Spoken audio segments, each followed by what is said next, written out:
નમસ્કાર ગુજરાત, તમે જોઈ રહ્યા છો BTV ગુજરાતી. ગુજરાતના દરેક મહત્વના સમાચાર, ઝડપી અપડેટ્સ અને વિશ્વસનીય માહિતી સાથે આજના વિડીયોમાં વાત કરીશું ગુજરાતના સૌથી મોટા અને મહત્વના સમાચારની. સુરત રવિવારે સરકારી શાળાઓ ચાલુ રાખવા નિર્ણય, ભારે વરસાદમાં આપેલી 4 રજાઓની ભરપાઈ થશે. વાહનોની હેડલાઇટ નિયમો થશે કડક. 2 વ્હીલરમાં હવે માત્ર લો બીમ જ રહે છે. ઓટોમેટિક હાઈ બીમનું અંજવાળું ઓછું કરાશે.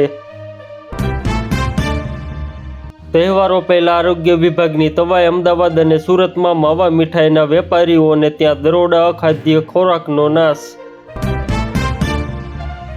ગુજરાત પોલીસને મળશે 500 નવા જનરક્ષક વાહનો. રિસ્પોન્સ ટાઈમ ઘટીને 10 મિનિટ થયો. લાલ ચટાકેદાર મરચું પાડશે બીમાર ઘઉંનું ભૂસું અને કેમિકલ કલર ભેળવતું કૌભાંડ ડીસામાંથી ઝડપાયું.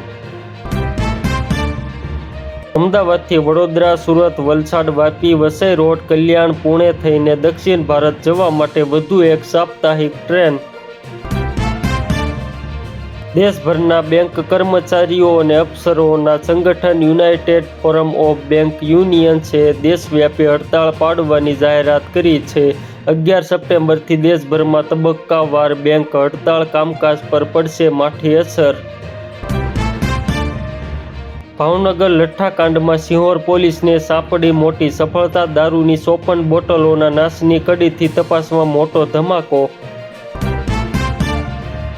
આફ્રિકામાં ભારે વરસાદ બાદ ડમ્પિંગ સાઇટ પર કચરો ઘસી પડતા 30ના મોત, 6 ગંભીર રીતે ઘાયલ. અનેક મકાનો અને વાહનો દટાયા. 20 દિવસ સુધી મકાનમાં કેદ રહી 35 વર્ષની મહિલા. ફાયર ટીમે ઘણથી લોક તોડી હેમખેમ બહાર કાઢી. રાજકોટની ઘટના. તો મિત્રો, આ હતા આજના મહત્વના સમાચાર. આવી જ તાજી અને ઝડપી માહિતી માટે BTV ગુજરાતીને સબસ્ક્રાઇબ કરો, વિડીયોને લાઇક કરો અને શેર કરવાનું ભૂલશો નહીં. ફરી મળીશું એક નવા સમાચાર સાથે. ત્યાં સુધી જોડાયેલા રહો BTV ગુજરાતી સાથે. આભાર.